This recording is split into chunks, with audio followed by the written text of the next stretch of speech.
we're going to go over the last lap of Motoamerica Race 2 at Road Atlanta for that right there. Probably one of the, well, not the last corner, but close to it.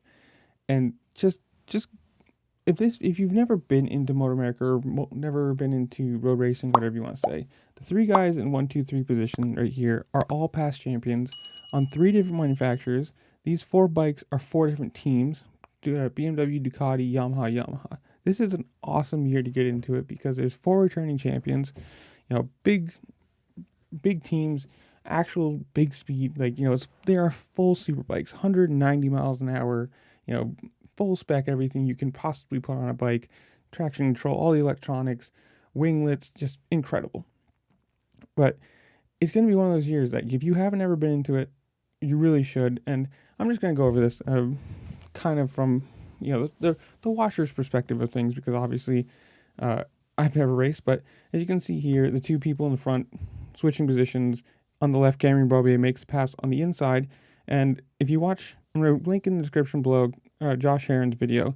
You can see going into this sort of kink, Cameron Bobier said he washed the front, lost traction, and they make contact right there. And you can see Josh Herron, 190 mile an hour, almost has his knee down right here. And that little black thing you can see flying across the screen is his right winglet that got broken off. I mean, that's really fast to be almost dragging knee on a bike. And again, in the description down below, I'll leave his video for this because he explains it way better than I ever could, being the person in it and being a racer. And coming down the hill, you can see a bunch of speed wobbles right there. And he explains that he had no braking pressure, going from 1 finger to full 4-finger grabbing, trying to not hit everybody right here. And first thought to go to the inside and miss everyone, and then somehow slunk right down through the middle, which is absolutely insane. For him to be able to do that and not crash into everybody, good job for him.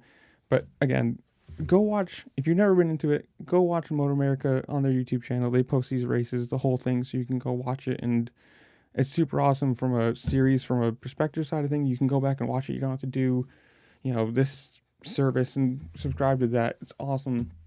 Go down to Josh Herron's, or click on the description, his video down below, and watch his description, because again, it's way better than I ever could do. As you're down there, like, share, subscribe, do all the fun things, because it really does help me out. I appreciate it. And hopefully, if they don't take it, I'm going to leave the actual race call right here, so you can listen to it live. Skolt's still trying to hang in there and pick up any pieces that might fall his way.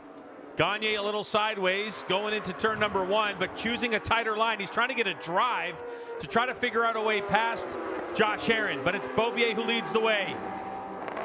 Through the top chicane they go, down towards the S's in a moment, then off to turn number 5.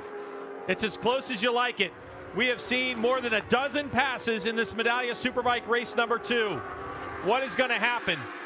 The dress rehearsal for all 4 of these riders as Herron trying to find some room around. Is he going to try to go up the inside in turn number 6? He will. He takes a tighter line. That's a great place to pass. Now turn number 7 tightens up. The slowest corner on the racetrack.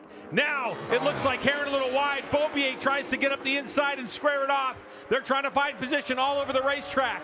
Who's got the drive? A double draft right now for Jake Gagne. But it is neck and neck they go between Bobier and Herron. Oh, Josh Herron pushed way wide, almost to the grass, and it's Jake Gagne who takes over the lead. Now in a turn, and Herron dive bombs in there. Is he able to save it? He does, but to the checkered flag we go, and it's Jake Gagne who's going to come down the hill. And what a move for Gagne through the final corner. Drive to the checkered flag. And Jake Gagne, the number 1 plate, will take his first win of 2023 over Cam Bobier, Matthew Skoltz, and Josh Herron holds on to 4th spot. Oh, I'm a little speechless right now, Greg. I think he is too. I want to see what happened at the top of the hill. It looked like a knee puck, so there was definitely contact up there.